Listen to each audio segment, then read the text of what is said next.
Hello बच्चों, मैं doctor Priyanka एक बार फिर से आज आप सबके सामने।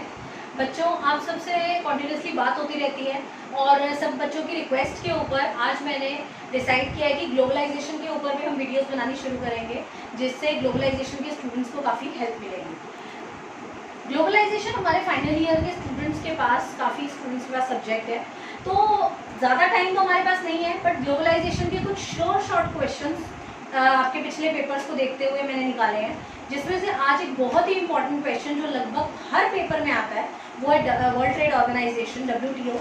इस क्वेश्चन को मैंने देखा है कि वो अक्सर लॉन्ग क्वेश्चन में और शॉर्ट क्वेश्चन में हर जगह देखने को मिला मुझे, तो आज कहीं और ना जाते हुए आज WTO के ऊपर ही डिस्कशन करते हैं और WTO के ऊपर एक क्वेश्चन तैयार करते हैं और आप इसको प्लीज़ अपने एग्जाम पॉइंट ऑफ व्यू से ज़रूर प्रिपेयर कीजिए। Let's start with WTO। WTO की फुल फॉर्म होती है world trade organisation. World trade organisation अपने हिंदी वाले बच्चों के लिए मैं बता दूं कि उसको हिंदी में बोलते हैं विश्व व्यापार संगठन। सॉरी, मेरी हिंदी थोड़ी सी पुअर है।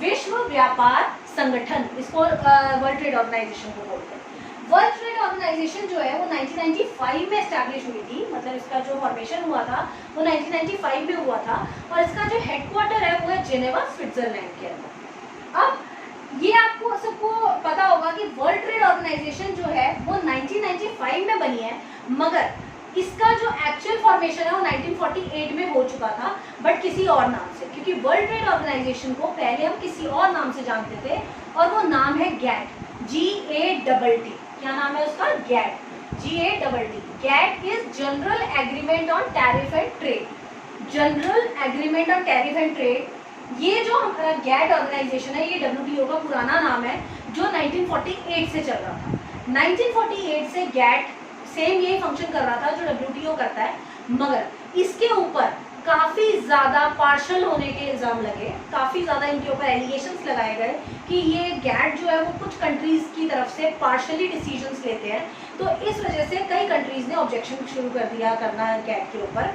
इसके ऊपर काफ़ी लंबी बहस चली, यूरोगे राउंड के नाम से वो बहस फेमस है। यूरोगे राउंड काफ़ी सालों में चला 80s से शुरू होकर 94 तक, और लास्ट में 94 में आके ये डिसाइड हुआ कि गैट को डिसॉल्व कर दिया जाएगा, क्योंकि इसके ऊपर काफ़ी ज़्यादा इल्ज़ाम लग चुके थे और वो प्रूव नहीं कर पाया अपने आप को इनोसेंट, तो इस वजह से 94 में आके गैट को डिसॉल्व कर दिया गया। अब गैट को डिसॉल्व तो कर दिया, बट क्या उससे उनकी फंक्शनिंग प्रॉपर हो सकती थी? क्योंकि बिना कोई ऐसी ऑर्गेनाइजेशन के, बिना किसी ऐसी संस्था के जो ट्रेड में हेल्प कर सके, आपका जो पूरा विश्व व्यापार है वो चल नहीं सकता। क्योंकि देखिए, जैसे एक हेड ऑफ द फैमिली की जरूरत होती है ना, एक फैमिली में अगर आपके पेरेंट्स ना हो या कोई हेड ऑफ द फैमिली ना हो तो छोटे भाई बहन लड़ते रहते हैं, आपस में झगड़ा करते हैं, किसी को ज़्यादा किसी को कम। तो उसी तरीके से जो कंट्रीज होती थी आपस में ट्रेड करने में झगड़ा करती थी, आपस में डिस्प्यूट्स भी होते थे, कोई किसी को ऐसा भी लगता था हमारे साथ धोखाधड़ी हो गई, तो उस केस में जो गैट था वही हेल्प करता था उनको। बट अब जब गैट डिसॉल्व हो गया तो कोई ऑप्शन नहीं था उनके पास, तो उन्होंने सोचा सारे मेंबर कंट्रीज ने कि हम लोग अब इसको एक नए नाम से एक संस्था दोबारा से बनाते हैं, एक ऑर्गेनाइजेशन दोबारा से बनाते हैं, और उस संगठन को इन्होंने नाम दिया WTO, that is world trade organisation, जिसका फॉर्म हुआ था 1995 में, बट इसका जो एग्रीमेंट साइन हुआ था वो 1994 में ही हो गया था, that is 15 April 1994 under Marrakesh agreement. जो माराकेश एग्रीमेंट बना था वो 15 अप्रैल 1994 में बना था, और इस एग्रीमेंट में 123 मेंबर कंट्रीज थे, 123 देश थे जिन्होंने इस एग्रीमेंट को साइन किया, और 15 अप्रैल 1994 में इन्होंने अग्री किया कि WTO फॉर्म किया जाए। अब WTO को फॉर्म करने के बाद अब जो है 164 मेंबर कंट्रीज हैं WTO के, and India is one of the most leading member of WTO। I am very proud to say that India is also a member of WTO। India, हमारा जो भारत है वो भी WTO का मेंबर है। तो ये तो हमने बात की अभी WTO की, मगर अब WTO का गैट से क्या कुछ फर्क है ये हम बात करते हैं। गैट जो था एक ऐसी संस्था थी जिसके काम कुछ कम थे, मगर WTO के काम बढ़ा दिए गए। जैसे एक बहुत छोटा सा एग्जांपल दूंगी, गैट सिर्फ गुड्स की डीलिंग में बीच में बोलता था, मतलब गैट का वैसे देखो एक इन ऑर्गेनाइजेशन का काम होता है इंटरमीडिएटरी का रोल, कि दो जनों के बीच में झगड़ा हो गया या कोई चीज़ को लेकर अड़ गए तो उसके बीच में ये as a parental role play करते थे। तो गैट का काम था सिर्फ गुड्स की डीलिंग में बोलना, मगर WTO को इन्होंने सर्विसेज का सेक्शन भी दे दिया। तो ये goods, services plus intellectual property like capital वगैरह सबके बीच में ये बोलता था, ज्वेलरी वुलरी सबके बीच में।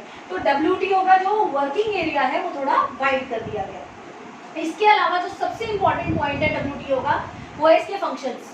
WTO के फंक्शंस या आप कह सकते हैं ऑब्जेक्टिव्स क्या हैं। WTO के है तो काफी सारे फंक्शंस, बट उनमें से हमने 4 से 5 मेजर फंक्शन लिए हैं। सबसे पहला फंक्शन है WTO का, it is a negotiating forum. Negotiating forum क्या होता है? देखिए, नेगोशिएटिंग का मतलब होता है आपस में बातचीत करके किसी चीज को सेटल कर रहे हैं। अब इसका जो पर्टिकुलर हिंदी पॉइंट है वो आप अपने नोट्स में से देख सकते हैं। मैं कोशिश कर रही हूँ कि आपको हिंदी में ये चीज समझ आए। नेगोशिएटिंग फोरम का मतलब होता है कि जब आपस में हम दो जनों को बिठाकर किसी बात को का एक सोल्यूशन निकालते हैं। तो WTO का एक सबसे इंपॉर्टेंट रोल है कि एक नेगोशिएटिंग फोरम है, ये बिचौलिए का काम करती है। सपोज इंडिया और चाइना के बीच में ट्रेड हो रहा है और ट्रेड के बीच में इंडिया और चाइना के बीच में कोई ऐसी चीज़ को लेके अड़ गए कि इंडिया ने कहा हम ये चीज़ नहीं फॉलो करेंगे और चाइना ने कहा हम ये चीज़ फॉलो नहीं करेंगे। तो उस केस में अगर कोई सोल्यूशन नहीं निकला तो WTO इंटरफेयर करेगा, उन दोनों को समझाएगा और किसी तरीके से एक सोल्यूशन निकालेगा बीच में जिसमें दोनों अग्री हो जाएंगे। तो ये ज़्यादातर बिचौलिए का काम करता है जो WTO। दूसरा इसका मेजर फंक्शन है sets rules and regulations. Rules और रेगुलेशंस बनाना। अब देखो, अगर हर कंट्री के हाथ में है तो हर कंट्री अपने हिसाब से रूल्स एंड रेगुलेशंस बनाएगी, हर कोई अपने फेवर में रूल्स एंड रेगुलेशन बनाएगी। तो यहाँ पर WTO एक पेरेंट का काम फिर से करता है, वो उनको पहले ही गाइडलाइन सेट करके देता है। वो पहले ही उनको रूल्स एंड रेगुलेशंस बना के दे देता है कि आप सब कंट्रीज ने इसी रूल को फॉलो करना है, कोई इसके अगेंस्ट में नहीं जाएगा। तो जैसे कि हमारे पेरेंट्स हमारे लिए लिमिट सेट कर देते हैं ना कि हाँ भाई इतने टाइम तक हमने घर पे आना है, इतने टाइम पे खाना बनेगा, ये वो, तो इसी तरीके से WTO भी इनके लिए गाइडलाइन सेट कर देता है और वो गाइडलाइन हर कंट्री को फॉलो करना बहुत ज़्यादा ज़रूरी है।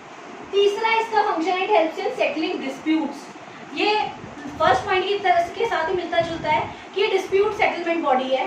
अगर कल को किसी 2 कंट्री के बीच में या 3 कंट्री के बीच में, जिसको हम बायलैटरल या मल्टीलैटरल ट्रेड बोलते हैं, तो उनके बीच में अगर आपस में डिस्प्यूट क्रिएट हो जाता है और किसी चीज़ को लेकर झगड़ा हो जाता है तो उस केस में भी ये बिचौलिए का काम करता है। बीच में इंटरफेयर करके ये उनका जो डिस्प्यूट है उसको सेटल करता है और उनका ट्रेड को स्मूथ करता है। और इसका लास्ट फंक्शन है, it helps in smoothing trade. Trade को स्मूथ बनाना। कहीं पर भी अगर कोई हर्डल आ रहा है या कहीं पर भी कोई रुकावट आ रही है किसी के ट्रेड में, या कोई किसी का माल फंस गया है, या कहीं पर कोई चीज़ में कोई कमी आ रही है, तो उस केस में हम WTO की मदद ले सकते हैं और ये बता सकते हैं कि वो WTO ये बता सकता है कि आपको इस चीज़ को स्मूथ फंक्शनिंग के लिए आप क्या कर सकते हैं। इन नटशेल ये हम सबका मॉनिटर है, हमारे देशों के ट्रेड का मॉनिटर है। देखिए, कोई भी कंट्री बिना ट्रेड के काम नहीं चला सकती अपना। अगर कंट्रीज ट्रेड नहीं करेगी और वो एक क्लोज्ड इकोनॉमी होगी तो वो कभी भी सक्सीड नहीं कर पाएगी। तो हर कंट्री के लिए ट्रेड करना बहुत ज़रूरी है, बट उस ट्रेड के ऊपर एक ऐसी संस्था का होना बहुत ज़्यादा ज़रूरी है जो ये ध्यान रखे कि ट्रेड ठीक से हो रहा है या नहीं हो रहा। एक फंक्शन हम इसमें और भी डाल सकते हैं कि ये फ्रॉडलेंट एक्टिविटीज़ को रोकती है, फ्रॉडलेंट एक्टिविटीज़ के ऊपर बान लगाती है। फ्रॉडलेंट एक्टिविटीज़ क्या होती है? फ्रॉडलेंट एक्टिविटीज़ का मतलब होता है गलत तरीके का ट्रेड। कोई कंट्री अगर किसी तरीके से दूसरी कंट्री को एक्सप्लॉइट करने की कोशिश कर रही है ट्रेड में, या फिर कोई गलत या इलीगल चीज़ों का ट्रेड हो रहा है, तो उस केस में WTO फिर से इंटरफेयर करता है और वो उनको ऐसा नहीं करने देता है या करने से रोकता है। तो WTO के 5 मेजर फंक्शन है जो कि बहुत ही इंपॉर्टेंट है। उसका ऑब्जेक्टिव फंक्शन कुछ भी नाम दे सकते हैं। तो अगर आपके पास WTO एक लॉन्ग क्वेश्चन आता है या एक शॉर्ट क्वेश्चन आता है तो आप दोनों में ही, शॉर्ट क्वेश्चन तो बड़े प्यार से बन जाएगा, लॉन्ग क्वेश्चन भी आपका इसमें से रेडी हो जाएगा।